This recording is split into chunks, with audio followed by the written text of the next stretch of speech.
তামিম ঘুমন্ত সুভার ঠোঁটে নিজের ঠোঁট বসিয়ে দেয়। তার হাত দুটো বিচরণ করতে থাকে সুভার সমস্ত শরীরে। এক পর্যায়ে নিয়ন্ত্রণ হারিয়ে অচেতন সুভার উপর নিজের অধিকার বোধ ফলাতে থাকে। এক পর্যায়ে সুভারও ঘুম আলগা হয়ে আসে। তামিম, আই নিড ইউ সকাল, আই ডেসপারেটলি নিড ইউ। ঘুমন্ত বউকেও রেহাই দিলেন না? আপনাকে রেহাই দিলে আমার বিরাট ক্ষতি হয়ে যাবে ম্যাডাম। খুবই আবেগময় ভঙ্গিতে কথাটি বলল তামিম। তার চোখে ছিল একরাশ মুগ্ধতা, সুভাকে দেখার মুগ্ধতা। তামিমের কথায় তার তীব্র বাসনা ফুটে উঠেছে। সুভা তামিমের কথার ভার শুনে তামিমের মনে দুষ্টু চিন্তা সম্পর্কে ধারণা করতে পারে। তামিম না নিজে ঘুমায় আর না সুভাকে ঘুমাতে দেয়। দিনের বেলা তামিম সুভাকে জোর করে ঘুম পাড়ায় আর সারা রাত বিরক্ত করে।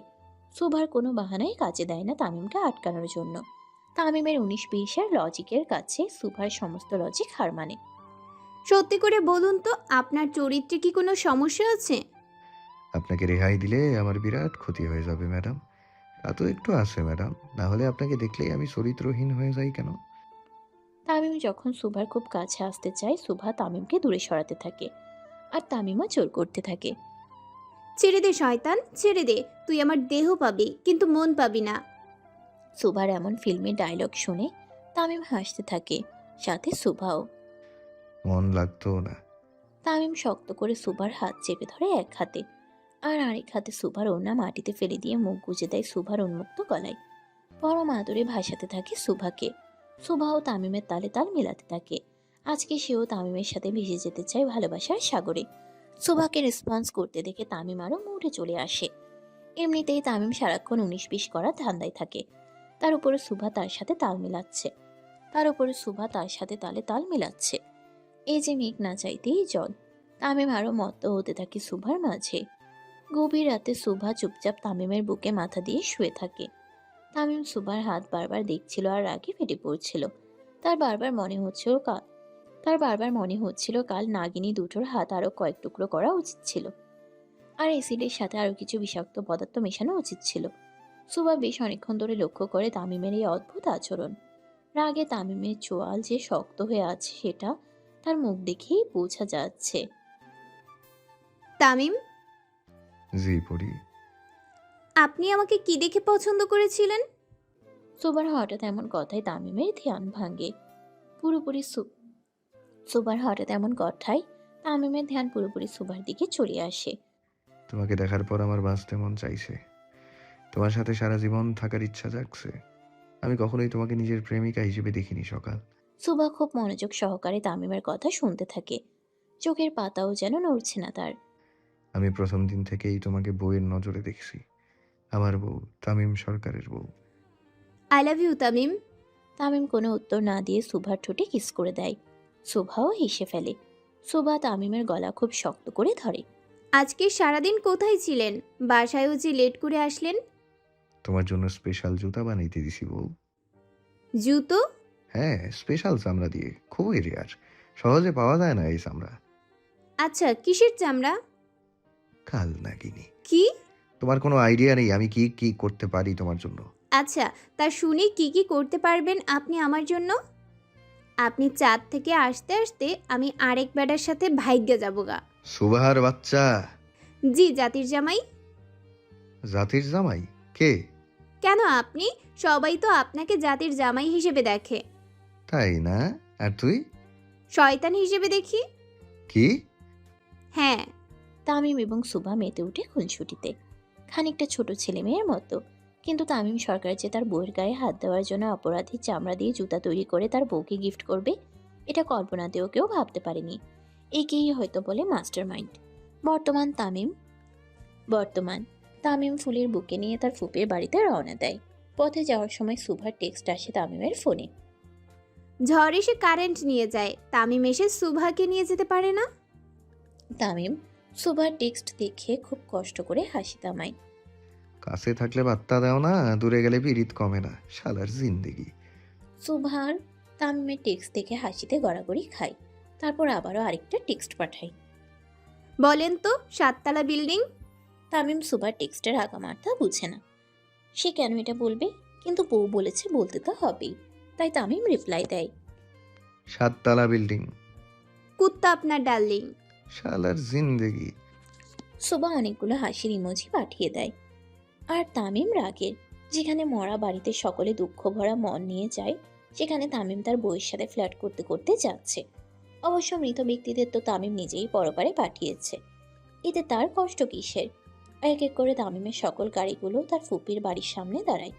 তামিম আর তার পঞ্চপাণ্ডব ভিতরে যেতে থাকে। তানভীর সরকার এবং আয়েশা সরকার আগে থেকেই সেখানে ছিল, কিন্তু সুভাকে সাথে নেয়নি তারা। সুভার জন্য এমন পরিবেশে আসা উচিত নয়, তাই তাকে বুঝিয়ে সুজিয়ে বাড়িতেই থাকতে বলে। আর তামিমও সুভাকে বলে যায় বাড়িতে বাড়ির বাইরে না যেতে। সুভা এখন প্রায় সবকিছু যেহেতু ভুলে যাচ্ছে, তার বাড়ি থেকে বের হওয়াও ঠিক না। তামিম সোজা তার ফুপির সামনে গিয়ে দাঁড়ায়। তামিম দাঁড়াতেই তন্নি বেগম ছুটে এসে তামিমকে ধরে। ওরে তামিম রে, এ কি হয়ে গেল রে? আমার মেয়েটা চান নেই রে। তন্নি বেগমের মাথায় হাত বুলাতে বুলাতে তামিম বলে। চিন্তা করবেন না ফুপি, আল্লাহ বোনকে জান্নাতবাসী করুক। তামিম তার ফুফিকে সুন্দর মতো সান্ত্বনা দিতে থাকে। তামিমের এত নিখুঁত অভিনয় দেখে তানভীর সরকার তার দিকে একদৃষ্টিতে তাকিয়ে থাকে। এইসবের পিছনে যে তামিমই আছে এটা তানভীর সরকার খুব ভালো মতোই জানে। তাছাড়া তানভীর সরকার তার যুবক বয়সে আয়েশা সরকারের জন্য যা যা করেছিল, তামিম ও সুভার জন্য ঠিক সেগুলোই করছে। শত্রুকে পরপারে পাঠিয়ে তাদের মৃত্যুর মাহফিলে ফুল নিয়ে হাজির হয়ে সান্ত্বনা দেওয়া তো কেউ তামিমের দিকে শিখুক। একদম পাক্কা প্লেয়ার তামিম। তামিম তার চোখ তানভীর সরকারের দিকে নেয়। তার মুখের অস্বাভাবিক হাসি বলে দিচ্ছে এসব করে সে বিন্দুমাত্র অনুশোচনা করছে না। তানভীর সরকারও চোখ দিয়ে আশ্বস্ত করে সব ঠিক আছে। তামিম একটা ক্রিমিনালি হাসি দিয়ে আবারও বেরিয়ে পড়ে। সাথে আয়েশা সরকারকে ও নেয়। গাড়ি চলতে থাকে তার আপন গতিতে। তামিমের দৃষ্টি খুবই কড়া। তামিম আরো ভয়ানক শাস্তি দিতে চেয়েছিল সুভার দোষীদের, কিন্তু হলো না। একজন আমার হাত ধরেছিল ভার্সিটির মাঠে। তোর বাপ তার হাত কাইটটা আমার বাড়ির সামনে রাখছিল গিফট হিসেবে। আয়েশা সরকারের কথা শুনে তামিম তার দিকে তাকায়। আয়েশা হাত মেলে তামিমকে নিজের কাছে ডাকে, যেমনটা ছোটবেলায় ডাকতো। তামিম জড়িয়ে ধরে তার আম্মা জানকে। আয়েশা তামিমের মাথায় হাত বুলাতে থাকে। আয়েশা সরকার চোখ বন্ধ করে ফেলে। তার চোখ দিয়ে টপটপ করে পানি পড়তে থাকে। বাপ, তুই আমার কলিজার টুকরা। তোর কলিজাও আমার কলিজার টুকরা। চিন্তা করিস না, মায়ের কাছে সন্তান কখনো খুনি হয় না। আম্মা জান, তারে আমি খুব ভালোবাসি। এত ছোট বয়স থেকে মেয়েটা শুধু হারিয়েই এসেছে। প্রথমে বাপ, তারপর মা, এখন ভাই, তার উপরে আমি তো আছি। নিজের হাতে তারে ৪৫টা থাপ্পড় দিছিলাম আম্মা। কত কষ্ট পাইছে সে। আগুনে হাঁটাইছিলাম, আল্লাহই জানে কতটা কষ্ট পাইছিল। আম্মা, আমি এত অমানুষ কিভাবে হইলাম জানেন আম্মা? যখন তার শরীরে ৯টা ইঞ্জেকশনের দাগ দেখি, ভেতরটা ভয়ে শেষ হয়ে গেছিল। ভোর রাতে হসপিটালে নিয়ে যাই আর দোয়া করতে থাকি আমার অবর্তমানে তার সাথে যেন খারাপ কিছু না হয়ে থাকে। কিন্তু মন শক্ত করে রাখি, সে ততটাই পবিত্র যতটা আগে ছিল। আমার কাছে সে সব সময় পবিত্র। শুভা মা কিছু বলেছে তার সাথে কি হয়েছিল? না আম্মা, আমি জানতে চাইও নাই। সে নিজ থেকে না বলা অবধি আমি জানতে চাইবো না। বাপ, আমরা মেয়েরা যদি পাশে স্বামীকে পাই, পুরো দুনিয়া উল্টাইয়া গেলেও আমাদের কিচ্ছু যায় আসে না। আজ থেকে 11 বছর আগের কথা। 27শে জানুয়ারি 2014 সাল। আয়েশা সরকারের জন্য একটি কালো অধ্যায়ের সূচনা। শুনতে শুধু একটি তারিখ বা বছর মনে হলেও এই তারিখটাই ছিল আয়েশা সরকারের সর্বনাশের তারিখ। তিনি একাধারে হারিয়েছিলেন নিজের ছোট ছেলে তাসনিক সরকারকে এবং বড় ছেলে তামিম সরকারের সুন্দর ভবিষ্যৎ। সেই 11 বছর আগের তিনি নিজের 17 বছরের ছেলেকে খুনের খাতায় নাম লেখাতে দেখেন। ছোট ছেলে কাফনের কাপড়ে দেখেন, তাও হাফ লাশ, পুরো শরীর পাওয়া যায়নি। স্বামীকে মৃত্যুর সাথে লড়তে দেখেন। আর সব থেকে ভয়াবহ যেটা ছিল, একটুর জন্য নিজের সম্মান হারাতে বসেও হারাননি। সব হারিয়ে আয়েশা সরকার যখন ছিল নিঃস্ব, তখন তিনি সব থেকে মূল্যবান জিনিস যেটা হারিয়েছিলেন সেটা ছিল নিজের জন্মদাতা পিতা। এখনো আয়েশা সরকারের গা শিউরে ওঠে। আয়েশা সরকার এখনো সেই দিনটার কথা ভুলতে পারেনি। সেদিন তার 17 বছরের তামিম থানায় অত্যাচারের শিকার হয়েছিল। তামিমের একটা কথাই বারবার আয়েশা সরকারের কানে ভাসে। আম্মা, তারা আমাকে পানি খাইতে দেয় নাই। সেদিন আয়েশা সরকারের বুকটা দুমড়ে মুচড়ে শেষ হয়ে যাচ্ছিল। 18 বছরের নিচে সকলে তো কিশোর, তাদের তো মারার অধিকার পুলিশের নেই, কিশোর আদালতে বিচার হওয়া ছাড়া। কিন্তু তামিম মার খেয়েছিল নির্মমভাবে। তার নখ উপড়ে ফেলা হয়েছিল, কারেন্টের শক, আরও কত কি। তারপর থেকে শান্ত স্বভাবের তামিম হয়ে যায় অশান্ত খুনি, যাকে দেখলে সকলেই ভয় পায়। সেই দিন থেকে এই অবধি তামিম তার মায়ের কোলে মাথা রাখেনি, কিন্তু আজকে রাখলো। তামিম আজকে তার মায়ের কোলে মাথা রাখলো। সারা রাস্তা তামিম আয়েশা সরকারের কোলে মাথা দিয়ে অর্ধশোয়া হয়ে থাকে, আর আয়েশা তামিমের মাথায় হাত বুলাতে থাকে। আয়েশা সরকারের চোখ দিয়ে টলমলিয়ে পানি পড়তে থাকে, এক ফোঁটা তামিমের কপালেও। তামিম বুঝতে পারে তার মায়ের অনুভূতি। তামিম কিছু না বলে চুপচাপ শুয়ে থাকে। আয়েশা সরকার চোখ বন্ধ করে ফেলে, তার চোখ দিয়ে টপ টপ করে পানি পড়তে থাকে। ভাব, জি আম্মা। কত বছর পর আমার কোলে মাথা রাখলি। 11 বছর 22 দিন 13 ঘন্টা 37 মিনিট পর আম্মা। তামিম আয়েশার মুখ বরাবর তাকায় আর হাত দিয়ে চোখের পানি মুছে দেয়। আম্মা আপনার চোখের পানি বড্ড বেমানান। এটা সুখের পানি বাপ, তুই বুঝবি না। জানি আম্মা। এতদিন মায়ের থেকে দূরে থেকে কি পেলি তামিম? দূরে কই, কাছেই তো ছিলাম আম্মা। কই বাপ, তুই তো ছিলি না। তামিম উঠে আয়েশা সরকারের চোখের পানি মুছে দেয়। আম্মা আমি প্রতিটা মিনিট গুনে রাখছি আপনার থেকে দূরে থাকার। যখনই আপনার কাছে যাইতে চাইতাম তখনই। ভুলে যা তামিম, সেদিনের কথা ভুলে যা। সম্ভব না আম্মা। আয়েশা সরকার ছলছল নয়নে তার ছেলের দিকে তাকিয়ে থাকে। তার ছোট ছেলেটা কবে এত বড় হলো, এখন সে মায়ের কষ্ট বুঝে। তামিম তানভীর সরকারের সাথে যতটা মিশে থাকতো, ঠিক ততটাই দূরে থাকতো আয়েশা সরকারের থেকে।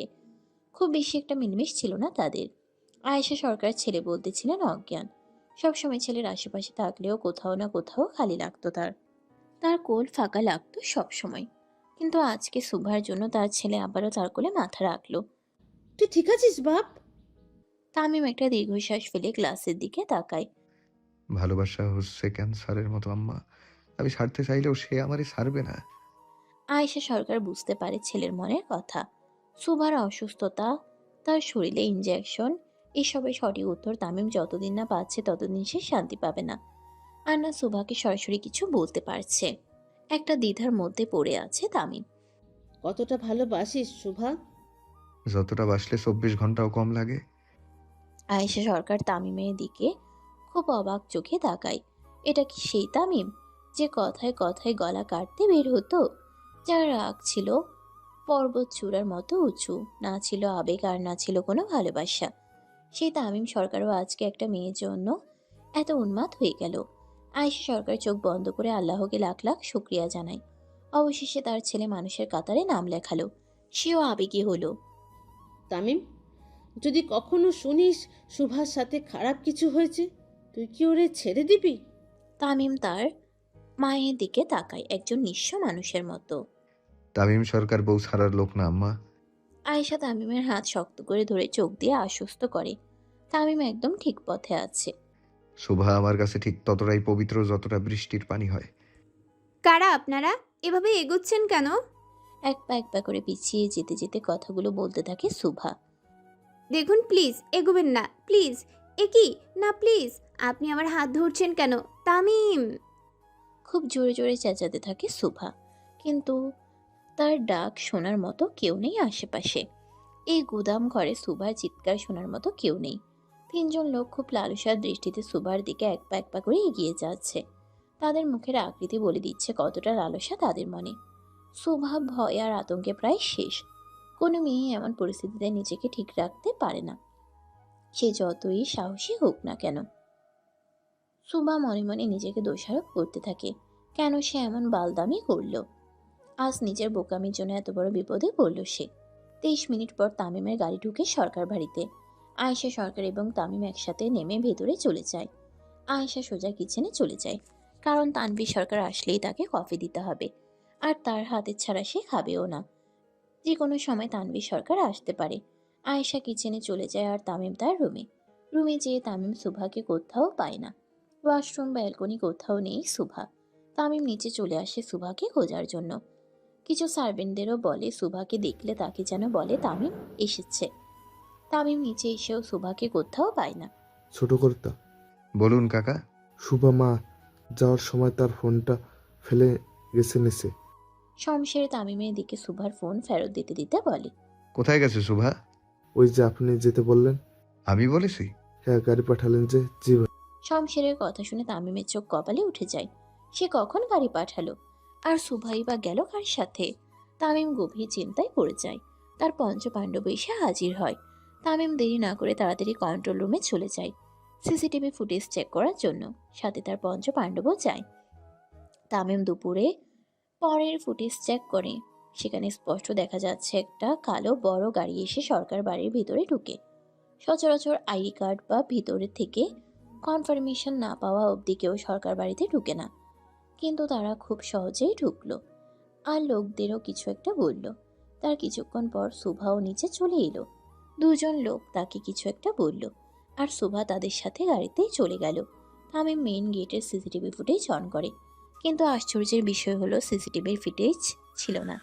ফুটেজ কই? স্যার, শামীম ভাইয়ের ফুটেজের দায়িত্ব। ডাকেন তাকে। Okay sir. গার্ডরা শামীমকে খুঁজতে চায়, আর তামিম ভালো মতো ফুটেজগুলো দেখতে থাকে। কিছুক্ষণ পর গার্ডরা এসে জানায় শামীম কোথাও নেই, তার ফোনও বন্ধ। তামিমের রাগে জোয়াল শক্ত হয়ে আসে। তামিম সাথে সাথে পুলিশের ডিআইজিকে কল করে, আর তাকে কোনো শোরগোল না করে সুবাকে খুঁজতে বলে। পরক্ষণেই তামিমের মনে পড়ে গেটের কথা, যেখানে কোনো চেক আপ ছাড়াই গাড়িতে ঢুকেছিল। তামিম গার্ডদের বলে চেকপোস্টে থাকা 6 জনকে ভিতরে আনতে, কিন্তু তাদের মধ্যে শুধু 4 জনই ভিতরে আসে, আর বাকি 2 জনের কোনো হদিস পাওয়া যায়নি। ফোনও বন্ধ। তামিম বুঝে যায় খুব ঠান্ডা মাথায় সূক্ষ্মভাবে পরিকল্পনা করা হয়েছে। তামিম হলরুমে চলে আসে। সেখানে তানভীর সরকারও উপস্থিত ছিল। তিনি এসেছেন মাত্র মিনিট 5 হবে। তামিম হন্তদন্ত হয়ে তার কাছে চলে আসে। পুরো শহরে কারফিউ জারি করে দেন আব্বা, বউ খুঁজতে হবে আমার। তানভীর সরকার কোনো কথা না বলে সাথে সাথে রাষ্ট্রপতিকে কল দেয়, আর কারফিউ জারি করতে বলে। কারণ হিসেবে গ্রেনেড হামলা হওয়ার ভুয়া নিউজ চারপাশে ছড়িয়ে দেয়। বাস ট্রাক সমস্ত কিছুতেই চেকপোস্ট বসাতে বলে, আর আর্মিদেরও কড়া নির্দেশ দেওয়া হয়। একজন প্রধানমন্ত্রী চাইলে আর্মি কেন, সেনাবাহিনী এবং সকল পেশায় নিয়োজিত আইনশৃঙ্খলা বাহিনীদের মিনিটের মধ্যে কাজে লাগাতে পারেন। আজকে হলেও তাই। একটা মিথ্যা নিউজ চারপাশে ছড়িয়ে গোপনে গোপনে সুভাকে খোঁজার চেষ্টা শুরু করে দেয়। বাঙালি হলো আবেগী জাতি। চিলে কান নিয়ে গেছে শুনলে আগে চিলের পিছনে দৌড়ায়, তারপর কানে হাত দিয়ে দেখে কান আছে কিনা। ঠিক তেমনই গ্রেনেড হামলার মিথ্যা নিউজ ফেসবুকে এত পরিমাণে ছড়িয়ে যায় যে সকলের মনে ভয় বাসা বেঁধে যায়। কেউ তার অবস্থান থেকে নড়ে না। পুরো শহরে কারফিউ জারি করে তামিম সরকার তার বুকে খুঁজতে বের হয়। আজকের রক্তের বন্যা বয়ে চলবে আরশিনগরে। তামিম নিজের পাঞ্জাবির হাতা উপরে উঠাতে উঠাতে বের হতে থাকে। মাহির, চাপাতি দে। 75 টুকরো করা একটি লাশের মাংসগুলো পরম যত্নে নিজের কুকুরকে খাওয়াচ্ছে তামিম সরকার। খুবই মনোযোগ সহকারে কাজটি করছে সে চাইলেই তার লোক দিয়ে কাজটি করাতে পারত, কিন্তু না, এই কাজ তো লোক দ্বারা হবে না, কারণ এর শাস্তিটা ছিল ভয়াবহ। আর শাস্তির কারণটাও এতটা নির্মম মৃত্যুর কারণ এটাই ছিল যে লোকটি তামিম সরকারের বউয়ের হাত ধরেছে। শুধুমাত্র নিজের শখের নারীর হাত ধরার অপরাধে 75 টুকরো করা হয়েছে লাশটিকে। তামিমের পুরো শরীর রক্তে ভরা, মুখো কালো, দাড়িও লাল হয়ে গেছে রক্তে। মাহির। মাহিম তামিমের সামনে হাত পা বাঁধা অবস্থায় দ্বিতীয় ব্যক্তিকে ফেলে দেয়। লোকটা ছটফট করা দেখলে যে কেউ বলবে সে বাঁচতে চায়, কিন্তু তামিম সরকার তো হিসাব বরাবর করার লোক। তার বউয়ের সম্মান হানি করতে চেয়েছে আর সে ছেড়ে দেবে? এটা তো স্বামী হিসেবে সারা জীবনের কলঙ্ক তার। তামিম নিজের পাঞ্জাবিতে তার গোল্ডেন চাপাতি মুছে ফেলে, তারপর খুব শান্ত দৃষ্টিতে লোকটার দিকে তাকায়। এই হাত দিয়ে তো সুভার গায়ের ওড়না টেনে ফেলেছিল। তামিম নিজের চাপাতির দিকে তাকায়। যদি সে চাপাতি চালায় তাহলেও সহজ মৃত্যু, কিন্তু তামিম তো এত সহজ মৃত্যু তাকে দিবে না। এই মানিক, দাড়িপাল্লা নিয়ে আয় তো, আজকে ওর কলিজা কেটে একটু মেপে দেখবো। তামিমের কথা শুনে নিচে পড়ে থাকা লোকটার আত্মা বের হয়ে আসার উপক্রম হয়ে আসে। লোকজন বলে ঠিকই যে কলিজা মেপে দেখবে, কিন্তু তামিম সরকার যে আসলেই কলিজা কেটে দাড়িপাল্লাতে মেপে দেখবে এটা কল্পনাও করা যায় না। মানিক দাড়িপাল্লা নিয়ে এসে সোজা তামিমের পাশে রাখে। তামিম নিজের চাপাতি দিয়ে লোকটার বুকে হালকা করে গোল গোল মাপ করতে থাকে। ঠিক কিভাবে সে কেটে কলিজা বের করতে পারে। তামিম যতই মাপ করছিল লোকটার দম ততই আটকে আসছিল। তামিম কি আসলেই তার কলিজা কেটে দাড়িপাল্লা দিয়ে মাপ করবে? তোর কলিজা অনেক বড়, আমার শখের নারীর ক্ষতি করতে গেছিলি, আসলেই বড় কলিজা তোর। কুত্তার বাচ্চা। তোর সাহস কেমনে হইল রে? তামিম লোকটার কলিজা বরাবর কোপ মারে। তারপর নিজের হাতে লোকটার কলিজা বের করে আনে আর দাড়ি পাল্লাতে রেখে মাপ করতে থাকে। এই বালের ওজনওয়ালা কলিজা নিয়ে আমার বউরে তুলে আনলো। স্যাহ, এর থেকে তো কুত্তার ওজন বেশি রে। এক কাজ কর, এর কলিজা কুত্তা দিয়েই খাওয়া। ধর নিয়ে যা। তামিম সুন্দর মতো কলিজা সহ দাড়ি পাল্লাটি মানিকের হাতে দিয়ে দেয়। তারপর ইশারা করে আরেকজনকে সামনে পাঠাতে বলে। শেষের জনকে সামনে পাঠানো মাত্র তামিম তার চোখের দিকে তাকিয়ে থাকে। সাকিব, জি ভাই। শিক করে আন। জি ভাই। তামিম শেষের জন্য চোখের দিকে তাকিয়ে থাকে। আমার বউরে চোখ টিপ মারছিলি শুনলাম, ভালো তো, কিন্তু তোর চোখ আমারে অনেক প্যারা দিয়েছে রে। ভাই ভাবি মা কইছে এই শালা ঠোঁট দিয়ে চুম্মাও দেখাইছিল। বাহ, সুম্মা দেখাইছস? তা আমার বউরে, মজাই মজা। সাকিব শিক গরম করে এনে তামিমের সামনে ধরে। তামিমের নির্দেশ মতো তাকে বড় একটা সুই দেওয়া হয় সুতো সহ। তামিম সুই নিয়ে সুন্দর মতো লোকটার ঠোঁট সিলি করে দেয়। শুধু সিলি নয়, পাশাপাশি চোখেও গরম শিক ঢুকিয়ে দেয়। এতটা মর্মান্তিক মৃত্যু দেওয়া হয় তিনজনকে, যতটা কেউ কল্পনাও করতে পারেনি। তাদের দোষ একটাই ছিল, তামিম সরকারের বউয়ের ক্ষতি করতে যাওয়া। সুভা আমার জান, ওর জন্য পুরো দুনিয়া বরবাদ কইরা দিতে পারি। তামিম রক্তাক্ত শরীর নিয়ে উঠে দাঁড়ায়। তারপর নিজের শরীরের দিকে তাকায়। পরিহিত পাঞ্জাবিটি খুলে মাটিতে ফেলে দেয়। আমার বউ রক্ত পছন্দ করে না। পার্টি অফিসে চল, পরিষ্কার হতে হবে। তামিম উঠে সুন্দর মতো বেরিয়ে পড়ে। আর বাকিরা রঙ্গমঞ্চ থানা পরিষ্কার করতে থাকে। খুবই সূক্ষ্মভাবে পরিষ্কার করা হয় রঙ্গমঞ্চ থানা। একটা রক্তের দাগও থাকে না। পূর্বে মায়ের চাপাতি দে। পুরো শহরে কারফিউ জারি করে নিজের বউকে খুঁজতে বের হয় তামিম সরকার। তামিমের চোখে রক্তিম বর্ণ বলে দিচ্ছে আজকে আর কারো রেহাই নেই। তামিমের কলিজায় হাত দেওয়া, না, এটার শাস্তি পুরো আরশিনগর আর দেশবাসী দেখবে। শুধু দেখবে না, বুঝবেও স্বামী তামিম সরকার কতটা ভয়ঙ্কর। তামিম বের হয়ে যায় আর লোকদের বলে সিসিটিভি ফুটেজ চেক করে তাকে লোকেশন পাঠাতে। তামিম ঠিক সেই রাস্তা দিয়েই গাড়ি নিয়ে বের হয় যে রাস্তা দিয়ে সুভাকে নিয়ে যাওয়া হয়েছিল। সিসিটিভি ফুটেজ চেক করে সময় নষ্ট করে না তামিম, লোকদের বলে চেক করে জানাতে। আর সে তাড়াতাড়ি বের হয়। 5-6 মিনিটের মধ্যে তামিমের ফোনে গাড়ির পুরো ভিডিও চলে যায়। অবশ্য প্রধানমন্ত্রী তানভীর সরকারের পাওয়ারের কাছে সাধারণ মানুষের পাওয়ার কিছুই নয়। তানভীর সরকারের একটা ফোনের মাধ্যমেই কয়েক মিনিটের মধ্যে সব হয়ে যায়। তামিমও লোকেশন পেয়ে যায় তার বউয়ের। বলতে হবে শত্রুদের ব্রেন আছে। আমার বউকে এত কাছে লুকিয়ে রাখছে যেন আমি পুরো শহর খুঁজি, কিন্তু নিজের আশেপাশের কথা মাথায়ও না আনি। ব্রেনওয়ালা শত্রু। কিন্তু ভাই আপনার মতো মাস্টার মাইন্ড না। আজকে দেখাবো স্বামী তামিম সরকার কতটা মাস্টার মাইন্ড। তামিম ভিডিওটি বারবার দেখতে থাকে। যদি তার চোখে উল্টোপাল্টা কিছু পড়ে আর সুভার কষ্ট হয়, তামিম যে কি করবে এটা কেউ জানে না। প্রায় 45 মিনিট পর গোডাউনে এসে পৌঁছায় তামিম। গাড়ি দিয়ে সোজা গোডাউনের গেট ভেঙে ভিতরে ঢুকে পড়ে সে। তাড়াতাড়ি করে নেমে এদিক ওদিক তাকাতে থাকে তামিম। তারপর চোখ আটকে যায় মাটিতে বসে থাকা সুভার দিকে। নিচে তাকিয়ে মাটিতে বসে থাকে সুভা। শরীরে ওড়না নেই, দেখেই মনে হচ্ছে খুবই আতঙ্কে আছে সে। তামিম দাঁড়াতেই সুভা অশ্রুসিক্ত নয়নে তাকায় তামিমের দিকে। তামিম, সুভা 2 হাত বাড়িয়ে দেয় তামিমের দিকে। তামিমও সুভাকে খুব শক্ত করে জড়িয়ে ধরে। কিছু হবে না তোর সকাল, তোর স্বামী এখনো জীবিত। আমি আমার সেটার জন্য কাঁদছি না তো তামিম। তাহলে সুভা তামিমকে ছেড়ে হাত দিয়ে নিচে পড়ে থাকা লোকদের দেখায়। মোট 3 জন লোক পড়ে আছে পাশে সুভার ওড়না। তামিম লোকদের দিকে ধ্যান না দিয়ে ওড়নাটি নিয়ে সুন্দর মতো সুভার শরীর ঢেকে দেয় আর সুভার কপাল বরাবর চুমু খায়। সুভা চুপচাপ মাটির দিকে তাকিয়ে থাকে।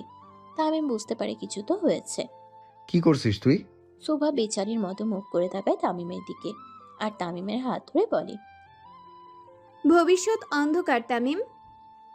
সুভার কথা শুনে তামিম নিচে পড়ে থাকা 3 জনের দিকে তাকায়, তারপর নিজের দিকে। মনে মনে আল্লাহকে লাখো কোটি গুণ শুক্রিয়া জানাই। তার বউয়ের রোগ আজকে তাকে বাঁচিয়েছে। সুভার হুটহাট করে রেগে যাওয়া আর সবকিছু ভাঙচুর করায় আজকে তাকে এত বড় বিপদ থেকে বাঁচালো। হয়তো লোকগুলোর এই অবস্থা সুভার রাগেরই কারণ। তামিম সুভার হাত ধরে শক্ত করে। আমার ভবিষ্যৎ অন্ধকার না করার জন্য শুক্রিয়া বউ। উপস্থিত সকলে হাসিতে ফেটে পড়ে। তামিম সুভার উপরে এত অত্যাচার করেছিল, সুভা যে রেগে তার পা দ্বারা তামিমের ভবিষ্যৎ অন্ধকার করেনি এটাই অনেক। সুভা তামিমের হাত সরিয়ে তাকে জড়িয়ে ধরে। আমি অনেক ভয় পেয়ে গেছিলাম তামিম। তুই তো আমার সিংহী, ভয় তুই নয়, তোকে পাওয়া উচিত সবার। তামিম সুভার মুখ নিজের মুখ বরাবর নিয়ে কপালের সাথে কপাল ঠেকিয়ে রাখে। I am so proud of you বউ। এইভাবেই সবার ভবিষ্যৎ অন্ধকার করে যা। তামিম, সুভা হালকা করে তামিমের বুকে বাড়ি মারে। সাকিব, জি ভাই। তোর ভাবি মাকে দিয়ে আয়। ঠিক আছে ভাই। শোন, তাড়াতাড়ি আসবি, অনেক কিছু উড়াতে হবে। সাকিব তামিমের কথা শুনে একগাল হেসে ফেলে। আজ অনেকদিন পর তার বোম কাজে লাগবে। সাকিব সুভাকে নিয়ে বেরিয়ে পড়ে সরকার বাড়ির উদ্দেশ্যে, আর সাথে বাকি জন বডিগার্ডরাও। তামিম সুভাকে কথা দেয় সে খুব তাড়াতাড়ি তার কাছে আসবে, কিন্তু একটু সময় লাগবে। সুভাও তামিমের কথাতে সায় দেয়, কারণ সুভা ভালো মতোই জানে তামিম কি করতে পারে, তামিমের রাগ কেমন। মাহির, জি ভাই। রঙ্গমঞ্চখানায় নিয়ে আয় গো ওগো। বর্তমান তামিম সোজা তার পার্টি অফিসে চলে যায়। ভালো মতো পরিষ্কার হতে হবে, তার বউ রক্ত দেখতে পারে না, কিন্তু তামিমকে এটা ভাবাচ্ছে এগুলোর পিছনে মূল হোতা কে। না, এই চুনোপুটিগুলোর একা এত সাহস হবে না, সাথে তো কেউ আছে, কিন্তু কে? ঝর্ণার পানিতে তামিমের শরীরের অবস্থিত সমস্ত রক্ত কণিকাগুলো ঝরে পানির সাথে পড়ে যেতে থাকে। কিছুক্ষণের জন্য তামিম চোখ বন্ধ করে ফেলে। আজকে তো সুভার সাথে খারাপ কিছু হতে পারত। সুভার এই টিবিএইচ রোগের জন্য সে হয়তো নিজের রাগ কন্ট্রোল না করতে পেরে লোকগুলোর এমন অবস্থা করলো, কিন্তু যদি সে সুস্থ থাকতো তাহলে তো শকুনের বাচ্চারা গিলে খেত সুভাকে। তামিম নিজের বুকে হাত দিয়ে জোরে জোরে নিঃশ্বাস নিতে থাকে। বারবার মনে হচ্ছে যদি সুভার কোনো ক্ষতি হতো তাহলে তো সে তার প্রাণপ্রিয় ভাই তাসকিনের মতো সুভাকেও হারাতো। তামিম চলে যাওয়ার পর পঞ্চপাণ্ডব তাদের কাজে লেগে পড়ে। বরাবরের মতো এই খুনেরও কোনো চিহ্ন থাকবে না, এটাই হলো মাস্টার মাইন্ড তামিমের গুণ। তার খুনের কোনো চিহ্ন থাকে না। কাজ শেষে পঞ্চপাণ্ডব রঙ্গমঞ্চ থানায় তালা ঝুলিয়ে দারোয়ানদের সাবধান করে সামনে যেতে থাকে। 3 জন পিছনে আর 2 জন সামনে যেতে থাকে। মফিজ বারবার যেতে যেতে থেমে যায়, এতে করে সাকিব একটু বিরক্ত হয়। ওই টাকলা শোন, মাননীয় ক্যাশ শূন্য মহাশয়, একটু শুনবেন? মাল খেয়ে তাল হয়ে না হাইটটা সরবাল। সাকিবের অপমান শুনে মফিজ তাকে মারতে যায়, কিন্তু মাহির পুরো বিষয়টি সামলে নেয়। তামিম এমনিতেই অনেক রেগে আছে, তারপর তারা যদি এখন বাওয়াল করে সব কয়টাকে বেঁধে ঝুলাবে তামিম। সকলে পার্টি অফিসে চলে যায়, আর গিয়ে যে যার মতো সুন্দর করে পরিষ্কার হয়ে যায়। সুভা যদি রক্তের দাগ দেখে তাহলে তাদের কারোর সাথে আর কথা বলবে না। তারা ফ্রেশ হয়ে এসে তামিমের কক্ষে যায়। তামিম চুপচাপ টেবিলে থাকা সুভার ছবির দিকে তাকিয়ে থাকে। ভাই, তামিম ইশারা করে সবাইকে ভেতরে আসতে বলে। সবাই এসে সামনে দাঁড়ায়। তামিমের চোখ অসম্ভব লাল। পঞ্চপাণ্ডব বুঝে যায় তামিমের এই লাল চোখের রহস্য। তামিম তাকায় তাদের দিকে। পঞ্চপাণ্ডবের চোখেও পানি ছলছল করে। হঠাৎ করে বাঘ যদি বিড়াল হয়ে যায় সহজে কেউ হজম করতে পারে না, তাদের বেলায়ও তাই হলো। কিন্তু তামিমের আজকের রূপ দেখে সকলে এটা ঠিকই বুঝে এই বিড়াল রূপটা শুধু সুভার সামনে, বাইরে সে এখনো বাঘই আছে। তামিম সরকার কাঁদে না ভাই, কাদায়। মাহিরের কথা শুনে তামিম দীর্ঘ নিঃশ্বাস ফেলে। তামিম উঠে তার চশমা পরে বেরিয়ে পড়ে বাড়ির উদ্দেশ্যে। এত কিছুর পর সুভাকে বেশিক্ষণ একা থাকতে দেওয়া যাবে না। প্রায় 25 মিনিট পর পার্টি অফিস থেকে সরকার বাড়িতে এসে পৌঁছে যায় তামিম এবং তার পঞ্চপাণ্ডব। বাড়িতে ঢুকতেই তামিম দেখে তার বড় ফুপি এসেছে। এখন তো তার ছোট ফুপির বাড়িতে থাকার কথা। বোনের মেয়ে মরল, কিন্তু সে এখানে। এই 2 বোন যে দুটো নাগিন এটা তামিম ভালো মতোই জানে, কিন্তু তানভীর সরকার তাদের যথেষ্ট আদর করে, যেন পরে কেউ না বলতে পারে রক্তের সম্পর্ক না থাকলে তাদের প্রতি অবহেলা করেছে তানভীর সরকার। তাই তাদের নিজের বোনের মতোই আদর করে তানভীর সরকার। তামিম ভেতরে ঢুকতেই শান্তা বেগম একটু চুপ হয়ে যায়, আর তামিমও তেমন কোনো পাত্তা না দিয়ে তার আব্বা জানকে সালাম দিয়ে উপরে উঠে যেতে থাকে। তামিম এসে সোজা উপরে রুমে চলে যায়। অন্ধকার রুমে একা বসে আছে সুভা। তামিম লাইট অন করে সুভার মুখ বরাবর দাঁড়ায়। আমি পাগল নয় তামিম। সুভার মুখে হঠাৎ এমন কথা শুনে একটু নড়েচড়ে ওঠে তামিম। সুভা তো জানে না তার রোগের কথা, তাহলে? সুভা তামিমের হাত ছাপটে ধরে। আমি তো পাগল নয় তামিম, আপনি কি আমাকে ছেড়ে দিবেন? তামিম সুভার পাশে বসে তার চোখের পানি মুছতে মুছতে বলে, না, আমি আপনাকে খুব ভালোবাসি তামিম। আর কোনো কথা মুখ দিয়ে বের হয় না সুভার। শক্ত করে ঝাপটে ধরে তামিমকে। তামিমও সুভার মাথায় হাত বুলাতে থাকে।